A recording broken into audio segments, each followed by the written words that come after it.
కూడా గర్వకారణం అధ్యక్ష.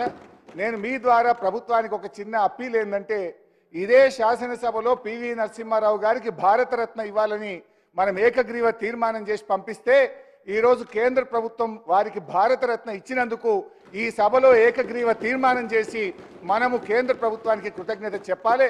మన పివి గారి గౌరవాన్ని మనం పెంచుకోవాల్సిన అవసరం ఉంది. ఎందుకంటే మీరు పివి నరసింహారావు గారిని పట్టించుకోకపోయినా పివి ఘాట్ నిర్మించాం, అసెంబ్లీలో పివి చిత్రపటం పెట్టాం, పివి శత జయంతి వేడుకలను ఘనంగా జరిపాం, పివి గారి కూతురికి ఎమ్మెల్సీ ఇచ్చాం, పివి గారికి భారతరత్న ఇవ్వాలని నినదించాం. ఇవాళ అది నిజం కావడం ఇది యావత్ తెలంగాణ ప్రజలకు గర్వకారణం.